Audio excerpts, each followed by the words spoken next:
Live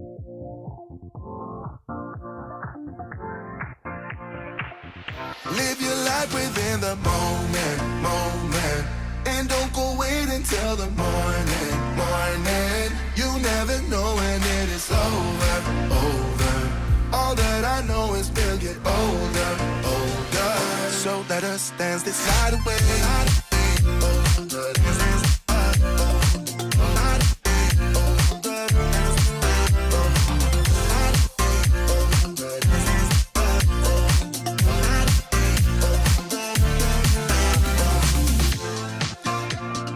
Move to the groove and the light that flickers. We get lost in the crowd, it's getting thicker. We get away from the drinks and chatter. Haven't said a word, but it doesn't matter. Feel the air get thinner. I'm standing in a blurry dream. No one else can see us. Live your life within the moment, and don't go wait until the morning. You never know when it is over. All that I know is we'll get older. So let us dance this night away.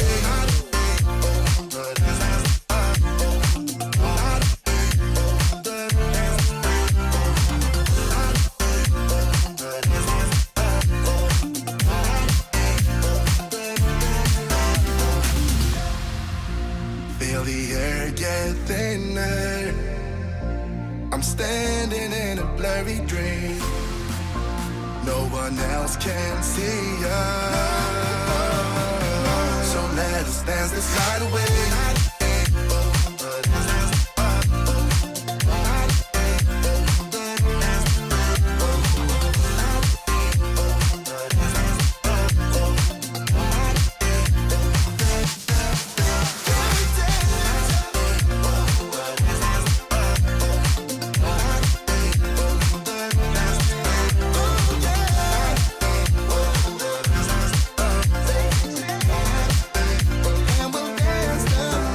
Mark Cohen.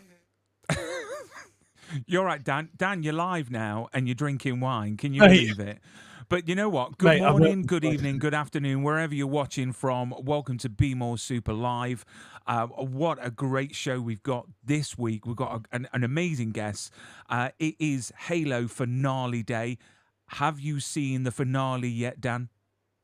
I've been driving all day. I'm really excited about it this evening. Mate. I've still not got today out the way yet. This is right in the middle of my day of doing things, and so I've just moved house. You'll notice I've got a different background. You'll notice that Popwell Duck has made an appearance on the excellent. But I've just been moving out my old flat, and I smell like bleach. And lovely. So lovely. I've got loads to do still. I've got to say, this week's guests, their background is amazing. So we need to up our game, Dan. Do you know what I mean? Gone needs to be your bike and everything like that. Next week we've got to jazz it up. We've got to put some glamour, some glitter.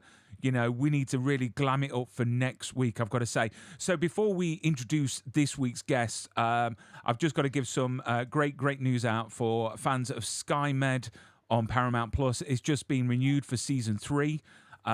Which is really great. The creator and showrunner, Julie Puckren, I sent her an email earlier on just congratulating her, and she's sending me a load of cast and crew goodies. You're getting the merch? Yeah, all the way from Canada because the show is great. And also the first picture of Michael Keaton back as Beetlejuice. Which I'm so excited about. It just gives me... how do you feel about that? You know what? I don't care. This is literally my childhood. You know, I just hope they start the film off with him still in the waiting room. With the ticket. Finally taking his number. And just before they call his number, he gets pulled out. But I can't believe that you haven't watched the finale of Halo yet. I actually watched it before I started work today. I couldn't wait. I could not wait. And we're going to talk about it. But this week's guest, I've got to say, I'm slightly scared. The reason being, and we are going to talk about this, is that I normally go on YouTube and I normally check out the guests, see how they are, anything that I can use in interviews, and I found a lot of videos of this week's guests choking people out, which, do you know what? I am really, really scared. And we are going to, explore what I mean about choking people out. It is obviously part of something that she does. So let's get this guest on and welcome her onto the show. She is a stunt double for Riz, and also she plays Lieutenant Mullins on the show. It's a wonderful Dani Klupsch. Dani, welcome to the show. Let me just make sure I press the right button. There we go. Hey, how's it going? You make me sound so intimidating. Oh, do you know Frighten what? the hell out of us, Dani. I'll be honest. Do you know what we are going to talk about what I watched on YouTube very, very shortly. But going from going to school for cake design, you see, I've done my research. How does someone go from modeling and cake design to kicking ass on Halo? I mean, what was the thing that really propelled that for you? Because it's quite a big U-turn, I've got to say. Well, I mean, it's all about balance. You know what I'm saying? I had my time being a Barbie, and then I wanted to be an action figure instead, I suppose, right? So it's multiple interests and wanting to get into multiple things, and after a certain period of time, you can be just done with the prettiness and the makeup, and then you can get a little bit more gritty, I suppose. So Dani, yeah, so now we're here. Dani, I just started a job, right? And a lot of it's on the road now. So I'm constantly on the tube or in the car or something like that. And so the mainstay of my appetite is a meal deal. You know what I mean? The overpriced sandwich and a drink and a bag of chips which is neither a meal nor a deal. Don't get me wrong, right? And there's been a lot of bread products consumed over this time. So when you decided you were going to get jacked and you were still making the cakes, did you struggle with the meal prep there, or did you end up falling off a cliff after about 8 p.m.? Oh man, no, I mean, the nice thing about cakes and whatnot, and so all the baking that I was doing before, was I was giving this to family and friends, and I just wanted to like make the thing. I never wanted to actually eat it or like destroy it, because I just spent so much time. I would spend like 12 to 16 hours sometimes just working on like a 2-foot fondant duck. And I'm like, how will they eat it? And I mean, especially the time that was for like some kid's birthday or something like that. So they don't care about that. They're like, ooh, edible, sugar, great. But yeah, for myself, I mean, I always loved sweets and whatnot, but it was easy for getting into. I was always a Brazilian jiu-jitsu person, so activities and athletics have always been a part of my life in general. So luckily I can burn it off. I can burn it all off. I mean, I've got to say, Dani, you are a double threat for actors out there, because not only do you act, you are a stunt performer as well. I mean, which has come first? Which is your main passion? Is it the acting side, or is it the stunt work? So here's the thing. I noticed a lot of people actually do ask me that now, because they have seen me in the acting element and they have seen me in the stunt element. And they usually give me the ultimatums, like, what would you rather do if you had only one choice? And my thought on it is just, why choose between the two? I would say I like to perform in general, but really I just like to be a part of the film industry and being a part of something that's bigger, and just seeing all the work that goes behind it. So if I were to choose between the two, I don't think I could. Like, maybe stunt actor, that's kind of both. So I'd probably say the two. Just really whatever I'm qualified to do, whatever I am seemingly good at, whatever people like me doing, I kind of like to do a little bit of both. So basically, like a female Tom Cruise, that is doing their own stunts. Tammy Cruise. Yeah. So let's talk about the videos that I watch, because it's quite a contrast. So my girls, funnily enough, was on YouTube in our front room, and literally this is a couple of days ago, and it was really weird because I went in and I was watching something, and you popped up on it, which was, is it the Sean Ward show? Yes, it is. And Yeah, literally, oh god. yeah, I'm actually at a place right now. are you really? Oh, how amazing Yeah, is that's that? why it's such nice backgrounds and everything like that. Because my girls were watching it, and I thought, I recognize her. Where do I recognize her from? And I was thinking, okay, so I found those videos of you, and then I found some videos like this. So we're going to talk about it, and I want you to talk us through exactly what we are watching. Are you ready, Dan? Oh, So here I'll we never be go. ready. Here we all go. right. So this is Dani choking someone out. I make it sound so. There she goes. There she goes. And so, what is this? Is this Brazilian jiu-jitsu? Correct. It's a no-gi Brazilian jiu-jitsu. This is when I was out in a new breed tournament in New Jersey, I believe. I think it was like some state pro, or not pro, like a state championships of some sort. And that I believe was the semifinals. This is also out in New Jersey. I think the day before, or like, or it was very close to. I would usually do like 2 or 3 weekends, back and forth. This girl goes out. Spoiler warning. That's a mounted triangle choke. I got really heavy into Brazilian Jiu-Jitsu when I was 16. Actually, around the same time I was doing some modeling. Again, like I was saying, balance is always a nice thing. And yeah, this is actually the first time on the mats that I choked someone unconscious. So immediately lifting up the legs, being like panicking and all that. Wow. I mean, You really go into it. There's no defense work there, Danny. Oh, yeah. You're straight in. You're like, I tell you what, I'm gonna gotta get this guy out. Yeah. If you're there, you got to attack. This was with the gi. so what's the actual aim? Is the aim is submission in Yes. this? Because I'm not familiar with this art. I mean, my dad was a karate teacher, and I grew up with karate. But Oh, this that's good. I think seems for karate, very. you have some on the ground. What's that? Sorry. Fight. Oh, this one's out in Europe as well. That was a fun one. She also goes out, but I was used to it at this point, so I didn't react as panicky.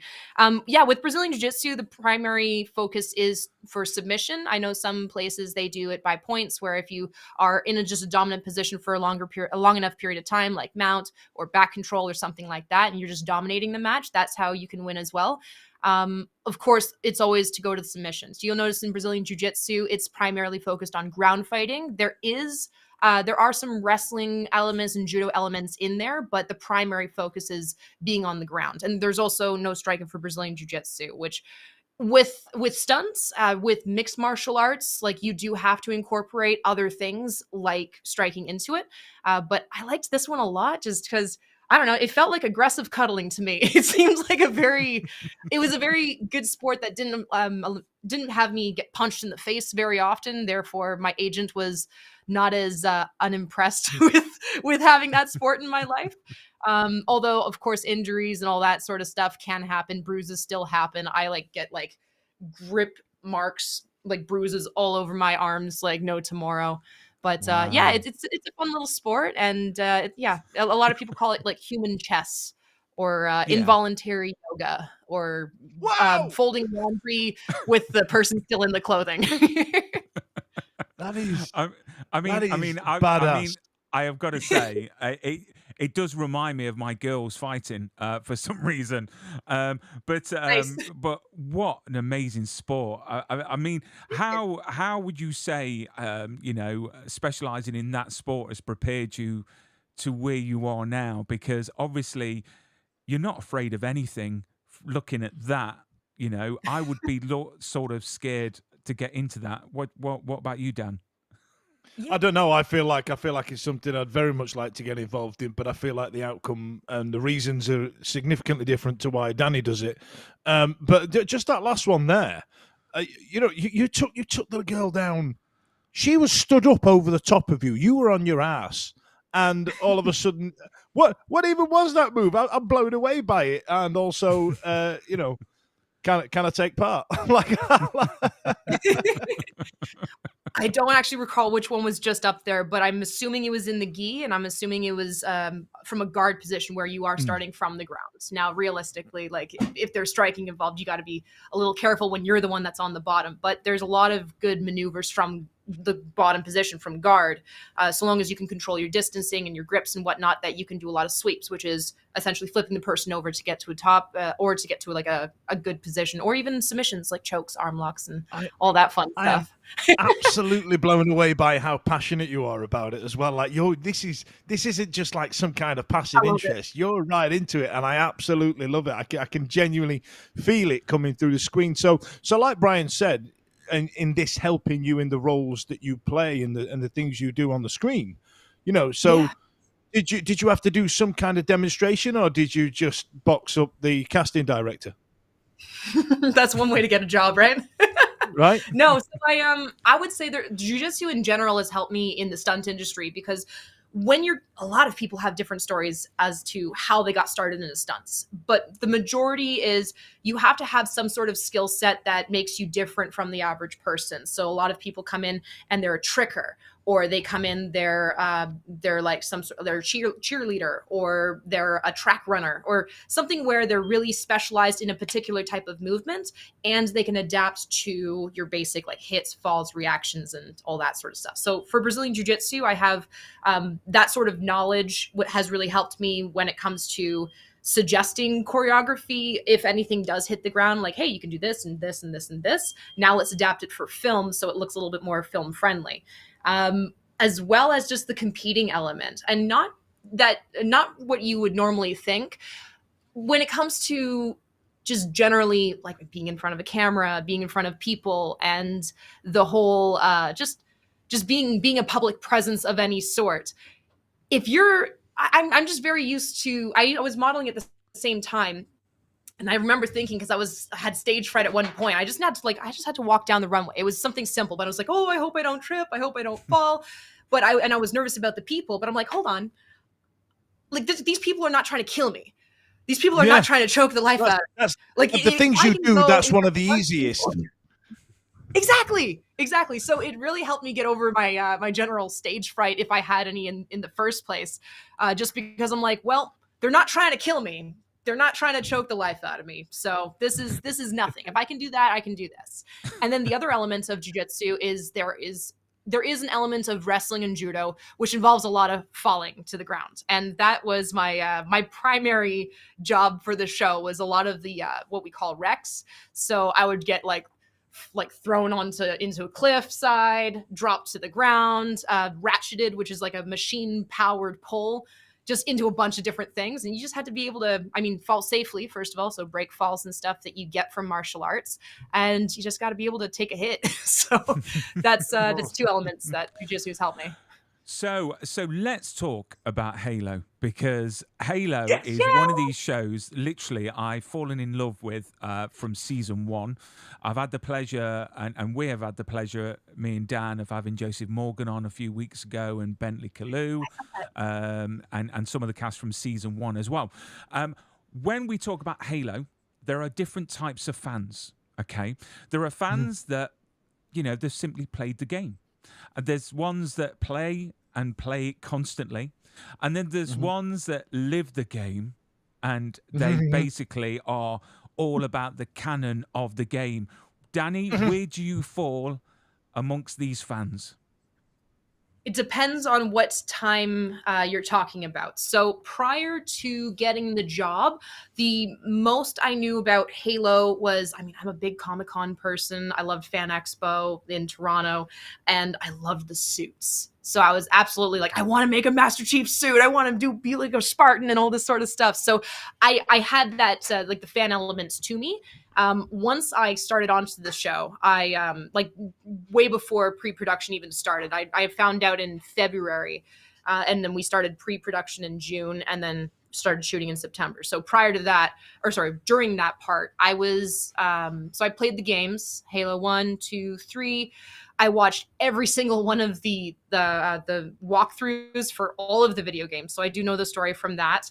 I read Ghosts of Onyx as well, once I found out later on in the show that I would become a Spartan 3.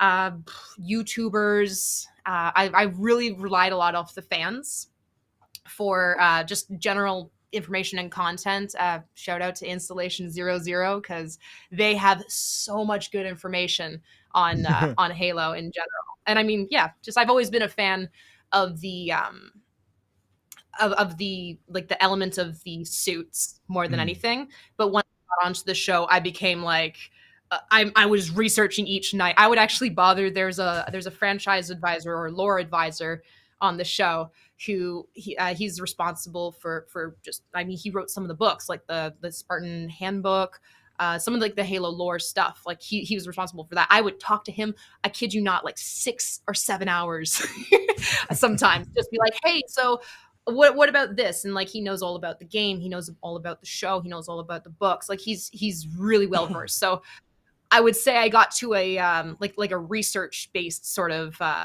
fandom with that. Yeah. So does that mean you're a proper nerd about it now? Then you're allowed to admit it. You know, there's no judgment here. Just we just like people calling a spade a spade. I'll say this: I think there will be, if you were to put me up against anyone in the video game, I'm probably gonna lose. I'm probably gonna lose. But I am a big fan of it. I am a fan of Halo. I try to learn as much as I can about it, and yeah, I mean, why wouldn't you? Like whenever I did any type of job, for stunts or for acting or anything like that, I would try to really research the history around it. If it had like any prior media to it, I would look up all that sort of stuff. I was on Star Trek one time, just like really like very, very minor stuff. But I learned Klingon just in case, like, yeah, I learned that. Yeah, you can't fuck about with Star Trek. You can't. That's them and Star Wars. You can't play games with those, Dan. You can't. You know what I mean? They will get you told. They will be very forthcoming in their feedback. But then saying that with Halo, it's the same. So I've got a friend called Rob. I'll call him out now. It's called Rob Slack. Yeah, Rob Slack, his name is, and he refuses to watch Halo. Refuses. Mm-hmm. And the reason for that is because Master Chief takes his helmet off. You see, for me, I've played the games. I'm rubbish at the games. But I've played the games. But even though amongst the canon fans, it has been quite controversial, this show is like #1 on Paramount Plus in like the majority, if not all countries. I mean, why do you think it's done so well and it's been received so well, even though there are a few things that the canon fans are being a bit particular? The nerds, the mega nerds, Dani. Our people watching this, essentially. I'm not calling you out for being nerds. I just like, you know what I mean? I'm a nerd. Hey, nerds are good, Dan. Nerds are good. I'm not in the nerds, but like the Halo nerds, them ones specifically. Gotcha. Yeah, heavy fans of the games, absolutely. And I mean, I wasn't a part of season 1. I would say that I understand that some people will still get upset to this day. If you've been playing the games your whole life and Chief has always had the helmet on, like I get it. Like you probably have imagined yourself as the Chief. So when you actually give a face to it, it could be difficult, right? But yeah, aside from that, I think it's doing really well just because it's not just about the story. It's about the costumes. It's about the art. It's about the SFX makeup, the explosions. Oh my goodness. Have you seen all the explosions on that show? They are wild, amazing. And just to see all that sort of stuff get put together, it's so cool. It's so cool. I mean, again, Pablo Schreiber, is absolutely awesome as the Master Chief. And I think that you've come into this show on the right season, because season 2 for me is my favorite season. It's a lot darker. It's a lot more character focused. You're getting drawn into so many storylines, and it's just so enjoyable to watch. And yeah, the explosions. I mean, the special effects on this show is like movie worth. And I'm sure they're very, very expensive to do. Yeah, I bet, Dani, have you done anything like that? Essentially what I'm asking is, have you fucked it up and cost something a load of money because you didn't get it right the first time round? Have you done anything like that? Like, have you? You know what I mean? Have you? With the director's going, listen, we've got one go at this. We can't get this wrong. and then you've zigged when you should have zagged, and then all of a sudden, fuck, and then all right, that's a wrap for the day, everybody. Let's get out of here. You know what I mean? Just so we can decompress. Have you done any of those yet, Dan? No, luckily not. And luckily, when it comes to the explosions, I don't think anything really got too messed up. There's always like a thing here and there, but no, I don't believe so. We have had to reset multiple times.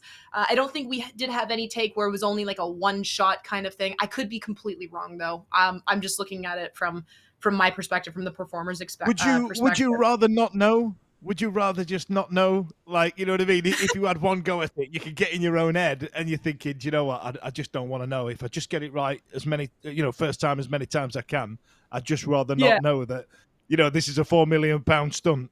And, we've only got one go at it. Yeah, it was definitely, there was a lot of explosions on there. So I think everyone did take that. They did take that seriously, where it's like, okay, we got a couple of shots of this, and we're going to have to reset for like 30 minutes to an hour to get it all cleaned up again and set it all up again and all of that. But luckily, because we were working with live pyro, there was a lot of authentic performance that was driven behind it. So when it came to the actual performance, it's like, wow, you really looked like you didn't know where that explosion was coming from. It's like, I didn't really, Surprise. I didn't really know. There was this one time. So I was doubling Natasha, of course, and I was carrying a Vanix double on my shoulders, hacksaw ridge style, through a bunch of explosions. And it was, Natasha did this as well. She's fantastic performer, fantastic actress. She was also doing this. And I remember on the time that I was going through it and they were setting off all these explosions, I did ask ahead of time. I'm like, hey, so can you tell me how many explosions are happening and like whereabouts they are, just so I know I'm not going to step on them. And the they come up with their Hungarian accents. I will not even try the Hungarian accent, but they're like, oh yeah, there's something over there, something over there, and kind of over there. And I'm just like, oh, okay, great, let's do it. let's not mess this up. But obviously, it's entirely safe. They obviously put them in spots where you're not going to be accidentally tripping over some explosion. But it did make the any types of jumping very authentic, very authentic, because you really didn't know when the explosions were going to go off. You just had your little earplugs in. You're just like, all right, hope I don't die. Let's go. and that scene, I'm sure they didn't cut corners on the explosives because it was such a sad scene, but such an awesome scene at the same time. Dani, don't go anywhere. We're going to do the sponsors message, and we'll be back with you in 30 seconds. So it won't be a second.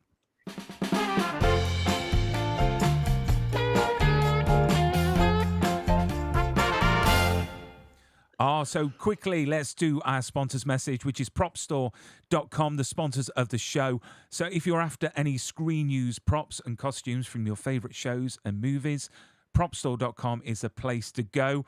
And you're holding it back, Dan. I can see you're holding it I'm doing back. really well. I'm doing really well. What's the code, Brian? What's the code, Brian? Tell them the code, Brian. If you want 10% off, 10% off What's the code, the buy now section. What the fucking code? The code is Brian10.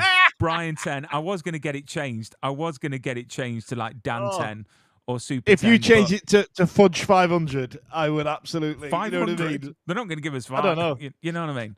But No, yeah, but I was thinking we could use the song, like Pennsylvania. Pennsylvania 500. And then we could just put my name on it and we could dub it in. It'd be a right laugh. Brighton. We can try it. But no, propstore.com just finished their jaw-dropping auction in LA. A C-3PO head went for over $800,000, which is crazy amounts of money. $800,000. I just think that's amazing. Calling these people nerds seems like like a slur, but these are like mega nerds. These are like the nerds we all aspire to be. You know what I mean? But to be honest, if I had the money, I've already had this agreement that if I won the lottery, I'd be Johnny Nerd. I would have a Superman costume. You know what I mean? I would now definitely have a Master Chief costume. Do you know? Not that I could get into it, but You know, like in some movies where they turn around to the kid and go, "What do you want to wear for school today?" And they go, "I want to wear the Spider-Man outfit." That'll be you going to work. You're coming in with your chest I puffed would, out. Master Chief. You Yeah, all right, Lon? yeah. What can I do for you? You know what I mean? Mate? Right, let's get back to Danny. Hello. So Hello. so let's talk about suits because before we talk about Spartan 3, I want to talk about Riz and the suit that you had to wear. I mean, how different was your suit doubling opposed to, say, like the hero suit? Was it any different because obviously you're moving about and you're jumping and falling? Yeah, so I was lucky. I've been lucky enough to try on the Riz 028 suit for season 1 and for season 2 and the Spartan 3 suit. So I've been able to have like a little sampling of each types of suits. Now, the ones that I was trying on were all stunt ones. I believe the actual hero suits were harder. Like you would knock on it. It was, I don't know what type of material it was, but it was a harder sort of shell. The stunt suits were a little bit more rubberized, which made you into like this giant mecha bouncy ball at some points. Like it was very, it was very durable, and I was able to like Violet Beauregard from the original Willy Wonka. You just kind of just pumped up. You could walk into walls. You've got Oompa Loompas rolling you around. You know, that type of thing. Yeah, it was definitely it was a rubber sort of thing, which was hilarious because it looks just like the regular hero suit, except it sounds a little bit different. I mean, from what I experienced, I believe there was certain sounds coming from the hero suit, but I know for the one that I had in particular, it was like a squeaky toy, like with all the rubber rubbing against it. There's this I one wouldn't have been time- able to not do the RoboCop walk. You know, like when a man has a drill and they go, and like if your suit makes a noise, I'd be going, boom. I'd be doing all that. I'd be doing the whole thing. Now, Danny, listen, I'm going to come in. I'm going to come in close for you right now. The other week we had Venick on, and he told us he got caught short. The confession. Confession. Yeah, he confessed he got caught short and may or may not have had to have relieved himself inside of his suit. I was there that day. Did well, one, tell us about that, and two, did it happen to you? Did it what? Did it happen to you? Did it happen to yourself? And then on the other side, tell us about it. Well, I'll tell you, I was lucky enough to be fully submerged that day. So I was completely soaked the whole day. I did not take advantage of that, though. I did not take advantage of that. I promise I do not blame Bentley for doing so. He's hilarious. I think he told the majority of the crew that same day. It was like, I just need to do this. So that was really fun. And I mean, it's kind of like scuba diving, you know, like there's two types of people: is people that pee in their suit, and then people that lie about peeing in their suit. So it's up to you whether you or not you think I'm lying, or if I'm being genuine. I didn't pee in my suit. Yeah, that day I was like completely soaked anyways, but it wasn't with any of my own fluids, I guess. But what I'm concerned about now is because you were there, were you one of the ones that got peed on? Were you in the water by his feet during that scene? You know what I mean? You could have been the recipient of said pee. You know, like that episode of South Park in that. You know what I mean? And it just comes right back down to you. No, so I was upstream from him, and the only time I was in the water with Vanick was with Vanick's stunt double, because it was a very cold day. They had our stunt doubles be stand-ins just because of the like just being in the water. It's Iceland, right? It's moving water, so it is extremely cold. And at that one point, we just had to like dump hot water on the actors' feet just to make sure that they can like still feel them, you know. And this is why the stunt community is so underappreciated. Literally, let's get the actors out and put the stunt team into the cold. But I've got some pictures here of you swinging there. Yes. Yes, and I've got. Let me just have a look. There you are. I mean, is that the stunt suit there that you're wearing? Because it still looks spectacular, I've got to say. Yeah, I believe it still is, just because they had it custom fit to the performer. So as opposed to having, like we're all very close in size to our actors and actresses, but they still had it just for the sake of comfortability and movement. They had it fit to us. So that one is the suit that was fit for me.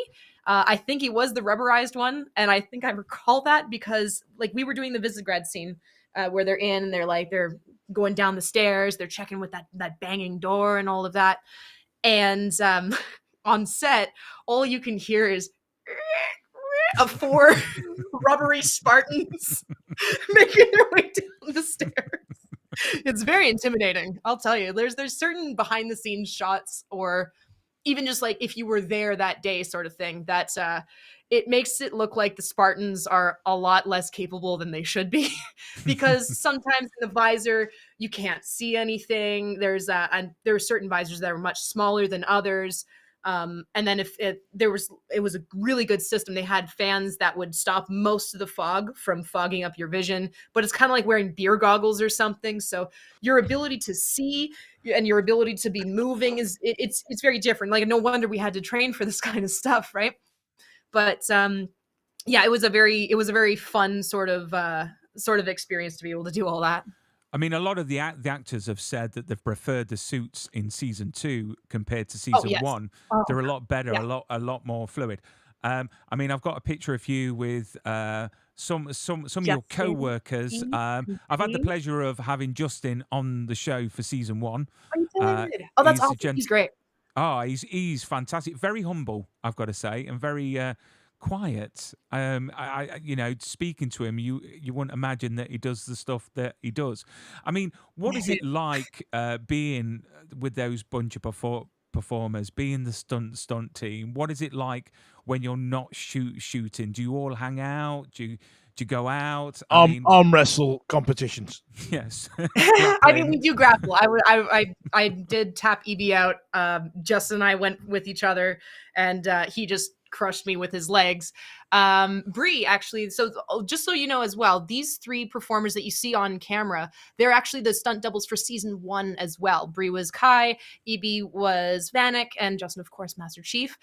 They're amazing. And they knew so much just coming in from season 1, seeing the differences with the suits and just the performing in general. They're amazing. They're all from around the world. Like Justin's from Canada.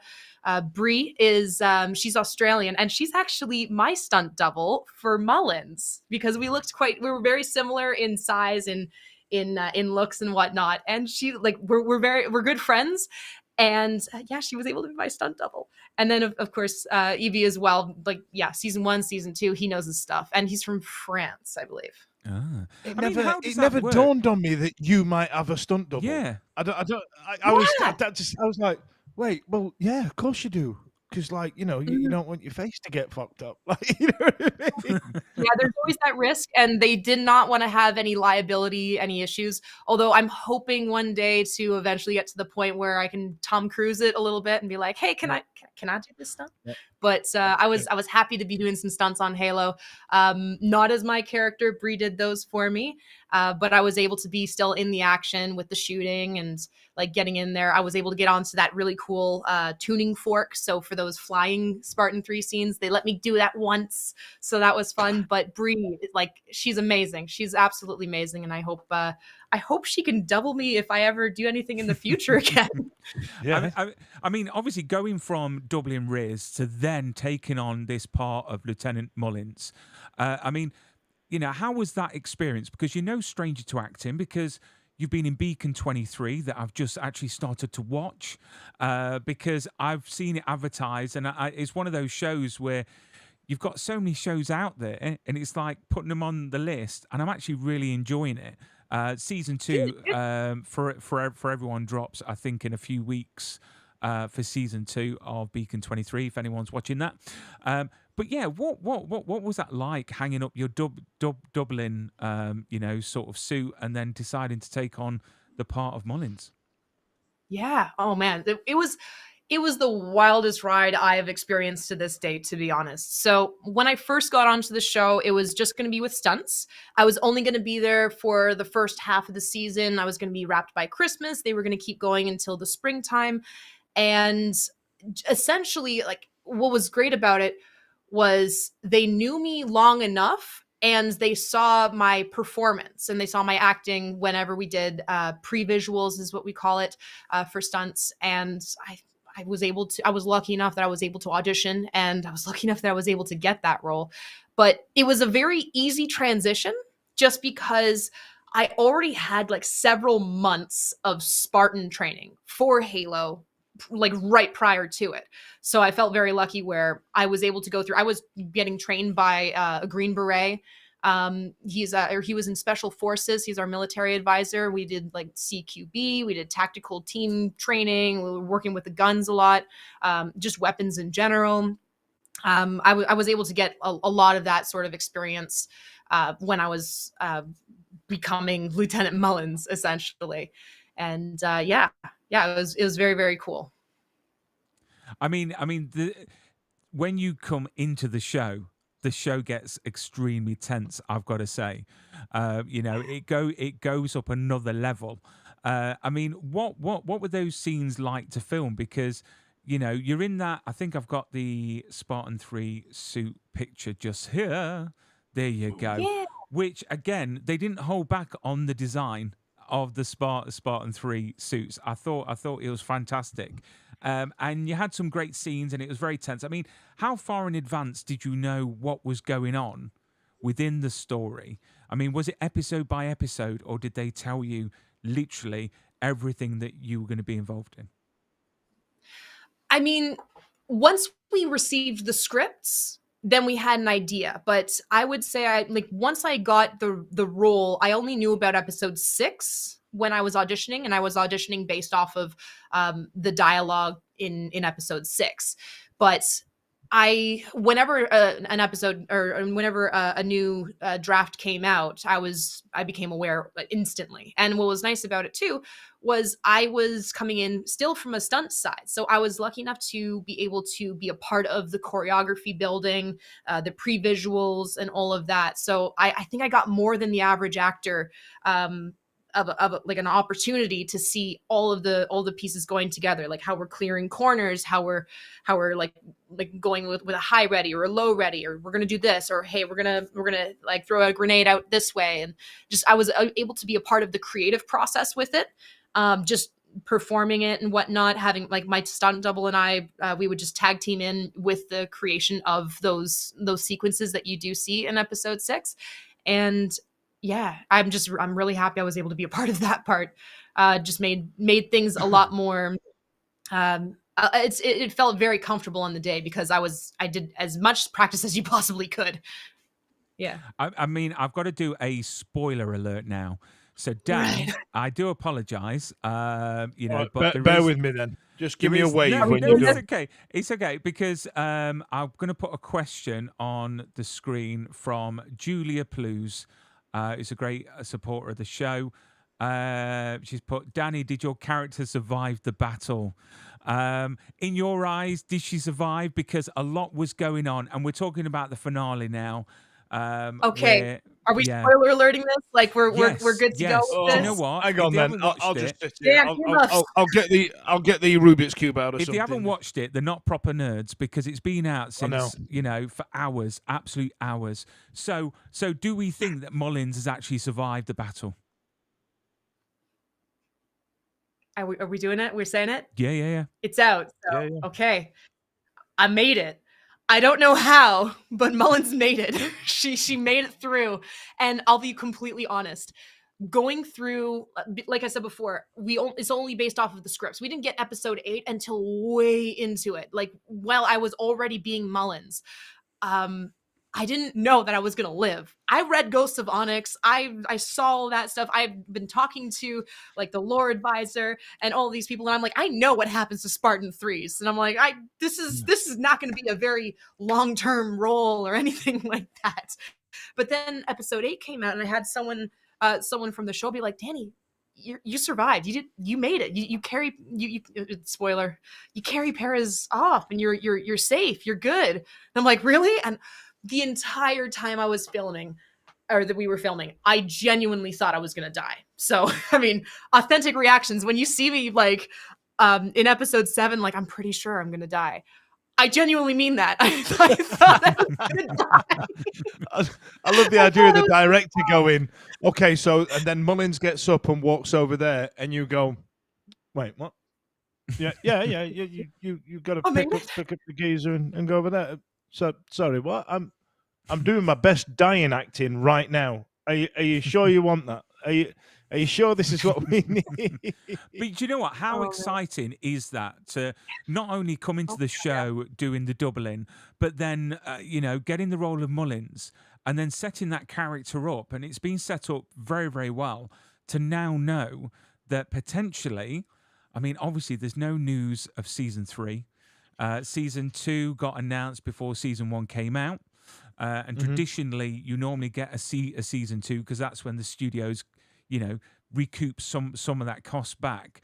But even David, the showrunner, has even said that he'd left it so the doors are open. So, and it's definitely open. The doors are at the end of the finale. So I want to see Mullins. I mean, where would you like Mullins to be if there was a season 3?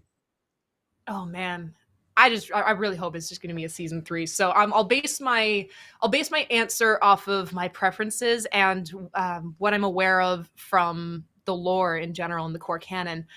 I know that there are a lot of Spartan 3s that either weren't put into combat in the first place and they were given bigger positions in the UNSC.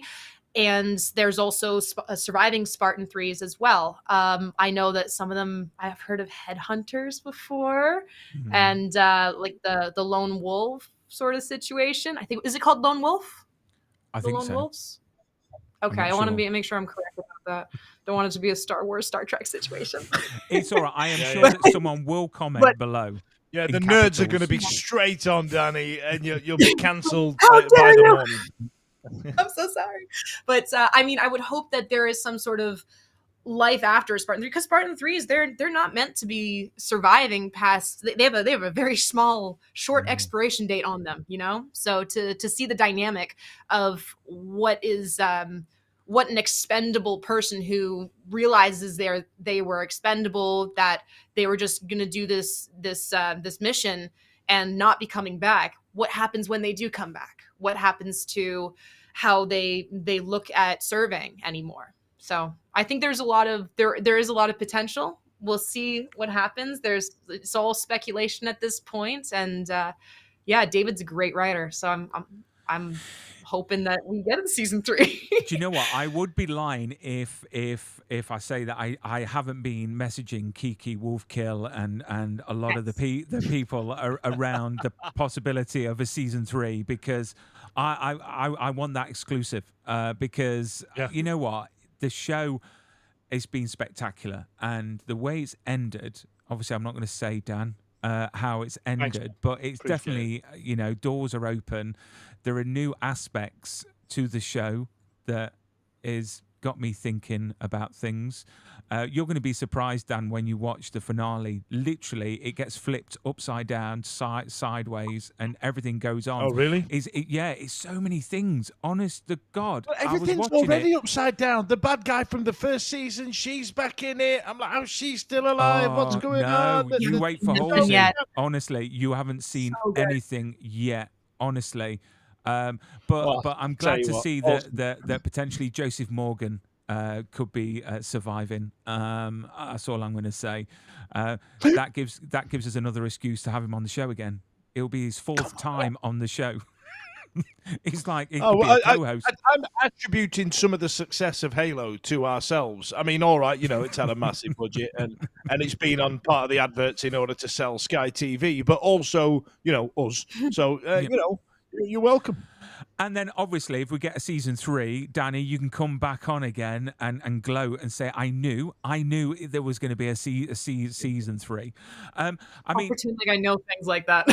I mean, obviously, being on set, I am sure you had plenty of opportunities to maybe liberate any items. Yes, I was going to ask the same thing. Danny, what did you rob? What did you steal? Did you steal anything? Have you got a glove, a gauntlet, a gun? Have you got a helmet? What did you rob? Don't lie to us. Don't look down the camera and tell us you didn't steal something. I want to know what you straight up robbed.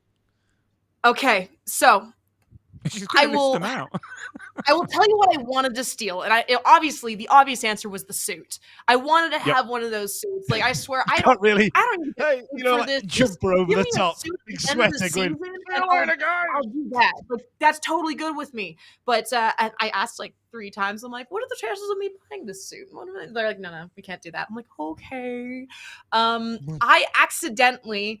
Oh God! I talked to the costumes about this too. I accidentally took the where I shoved one of the hoods of the Spartan suits in my bag, and I was there. And when after the wrap party and stuff like that, I find it in my stunt gear, being like, because it's just a black hood thing, right? And I'm like, I text my dresser, Dan. He's amazing. I'm like, Dan, I stole something. What do I do? They're going to come after me. And he's like, no, it's fine. But yeah, that's been since returned and stuff like that. So it was like, tell us that you got a big shoe. Tell us that you got a boot or stole one of the handguns. We know you did. It would have been cool. It would have been really cool. If anything, if I were to have wanted to take anything, it would be like the full suit, at least the helmet. I don't know. Yeah, but I mean, the day they say to you that they're going to kill you off in season 3 is the day that you go, I think I need to go to wardrobe for something. And that moment, do it that moment. Watch me sprint in a 60-pound suit, like trying to get away. Yeah. But bear in mind, even if they caught you could kick their ass. Yeah, exactly. They wouldn't even tackle you. They'll be like, no, leave her alone. But did you get any... But did you get any like cast and crew gifts at the end of the season? We got t-shirts. We got some stunt t-shirts, so that was nice. My actress Natasha, she actually gave me a Christmas gift, as she gave both of her doubles a Christmas gift. Imen was the other double for Riz, and she gave me, it was so sweet. There was this little box of cookies that is from Budapest. From like the best shop that you can possibly go to in Budapest, and this little leather-bound book. And along with that book that she gave me, we knew at that point, or just freshly, that I was going to be Mullins, and this was going to be a big role that I was getting into. So she, like, one of the bigger gifts she gave me was just advice in general, like, here's how this is what her process looks like for prepping a character and this and that. So to have that extra perspective from somebody who you grow close to over a period of time is just, it's so sweet. It was really, really the sweetest gift ever. So I would say I have a lot of, I got a lot of souvenirs like that. I got scars. That's another souvenir I had. That was fun. It wasn't on set though. It was, so I went to, I was in Iceland, and this is not from set. This is basically from me messing around in between the show, like the stunt days. There's this structure. I bet you can look it up it's in Iceland. It looks like a grass sphere. And I was messing around exploring Iceland, and I decided to go to the top of that art installation structure thing, jump down it, and like power slide like this particular style that we were working on in one of our pre-visuals. And little did I know, this grass was being held together by these metal stakes that were like sticking out of the grass. So I got this big, not as big, it's like that. It's like the size of my head, I would say. It's down my thigh on the side. I ripped my jeans. There was blood everywhere. I'm like, oh, man. Yeah, that was a child of mine. Not big, and you're just getting skewered in Iceland. I'm going to need to just delve into this just a smidgen more, Dani. Was there any alcohol consumed in this entire event? 0. I'm not opposed to drinking. I don't fully not drink, but I'm not. I'm relatively straight edge with drinking and all that sort of stuff. No, to be fair, that's how you stay in the shape. Be an idiot. I can do that like au natural. That's just me. To be honest, I thought like that when I was like 10 or 12, where I would see like a flight of stairs and I'll throw myself down them because for some reason I'd never hurt myself. Superman. I know exactly. I like it. Superman. But yeah, I mean, obviously the show is now ended. It's got a finale. We're waiting for season 3. What are you up to now? Is it a case of putting your feet up, relaxing from your hard work? More fighting. So I do have some work coming up soon. I can't really mention what it is. Some of them, like there's one that involves a video game.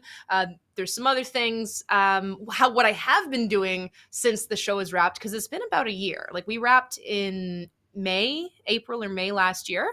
So I've just been doing a lot of there was the strikes happening, right? So I was essentially just doing SAG strikes and hanging around California, doing that, doing some training. Went to like school. I went to RADA for a little bit. I went to American Academy of Dramatic Arts. So just a lot of like self-investment kind of things. I got weirdly into urban exploration, which is like checking out abandoned buildings. Cause I mean, if you're in Europe, there is so much cool history there. Like there's so many bunkers and cool spots to be checking out. So I really got into that and just a lot of traveling and whatnot. So hopefully I'll just be doing that sort of stuff and I'll be working and up until they give me a call, hopefully. And if we see if season 3 is happening, well, I guess we'll find out. I don't know when we'll find out, but I have high hopes.